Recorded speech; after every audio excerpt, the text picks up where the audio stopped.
So I've had a lot of questions about how to make my kale salad. I posted a recipe, but I wanted to be able to give you directions. So I have prepped a whole bunch of kale. That's what it looks like when it's chopped finely. A bunch of kale from the store looks like that. And to prep it, you want to take one leaf, or you'd rinse the whole bunch, and take one leaf at a time, and you're going to pull off the little leaves, the little bitty things, and then hang onto it and pull. This is the part that you don't want to eat, so you just set that aside, compost it for later. And then the way that I like to chop it, if I'm using a bunch of leaves, I'll kind of roll them up together so they're easier to control. And then make sure you tuck your fingers, because kale is really tough, so you have to kind of bear down hard with the knife to slice it. So make little tiny shreds if you want to get a closer view.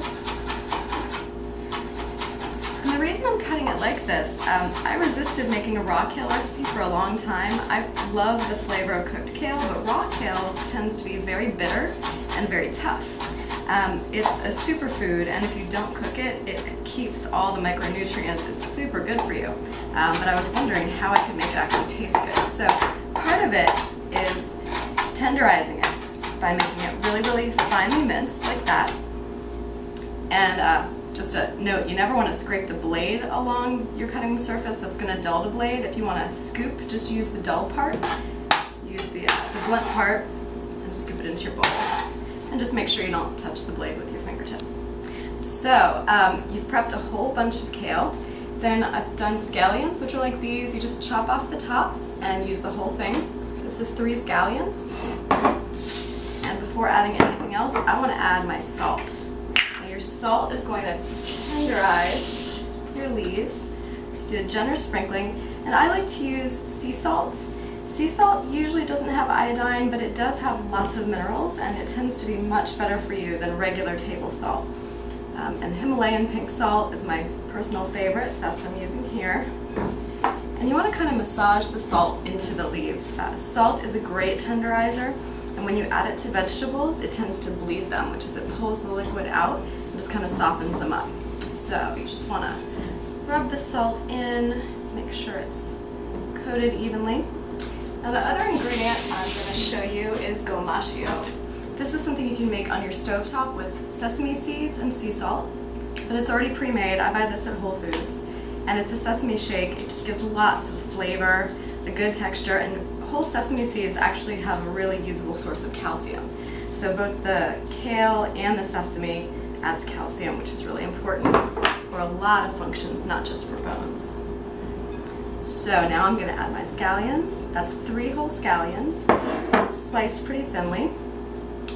I'm going to add about a 1/4 cup of parsley that I really finely minced. This is optional. It's not going to ruin it if you don't have parsley.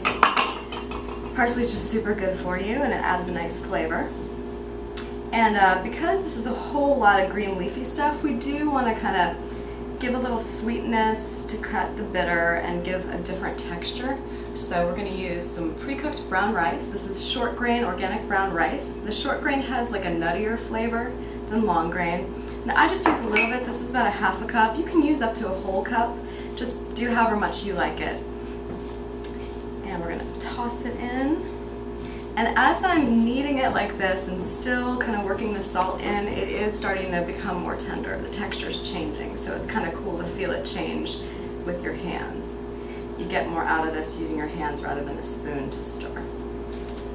And next is the cucumber. I like English or the hothouse cucumbers the best. This is how they come at the store. And the reason I like them, the skin is very thin. It's also not waxed at all. So you can actually eat it. It's not bitter like regular cucumber skin. If you can see here, the seeds are really, really fine. You don't get those big, tough cucumber seeds in your mouth when you eat this. Dash of sea salt over that.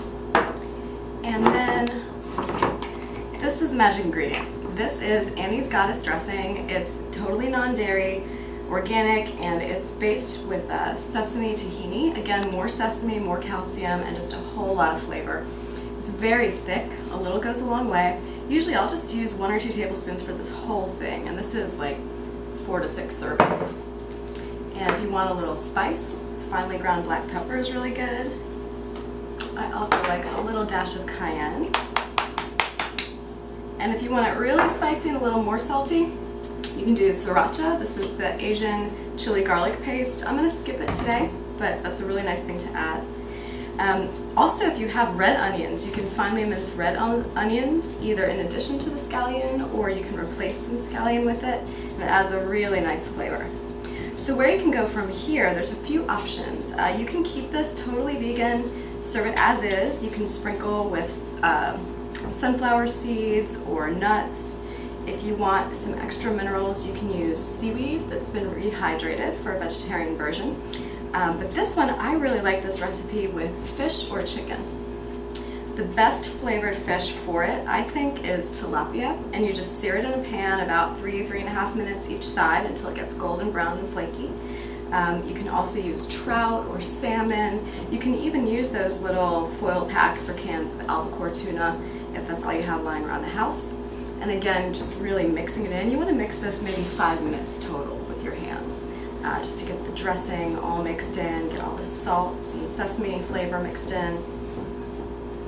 And you can also just take chicken breast that's been really thinly sliced and sear it in a pan and dice it up, add it to this too. So this is really a complete meal. You've got all these vegetables, grains, and then protein when you add the meats, or you could even do tofu or tempeh for extra vegetarian protein. And to show you, I'm going to take some fresh trout that was cooked earlier. I'm going to show you how you do a serving. I think the best way to do it is make your big batch of salad just like that. So you can do any option you want per serving. So let's say today I want to do it with some rainbow trout. I'll serve just a little snack size in a bowl. Take my pre-cooked fish that's chilled in the fridge for a while, just break it up. It doesn't have to be cut in neat pieces. Just break it up all over, and again, mix it in with your fingers. And it's a perfect little snack if you're feeling run down, if you need extra energy, or especially if you've done a hard workout and your blood sugar crashes and you feel weak. This will help you bounce back really fast. So that option, and you can make this just about any way you want. You can even do oyster sauce, just a little drizzle if you want to give it a really deep seafood flavor. And you can skip all the seafood kinds of flavor and just do chicken if you want to give it a really earthy, clean, summery taste. But this is perfect spring, summer, and early fall kind of food. Cools you down, gives you lots of protein and lots of energy. So try it at home, tell me what you think, and if you discover another ingredient that tastes really good in it, let me know, because I would love to share that with everyone. Enjoy.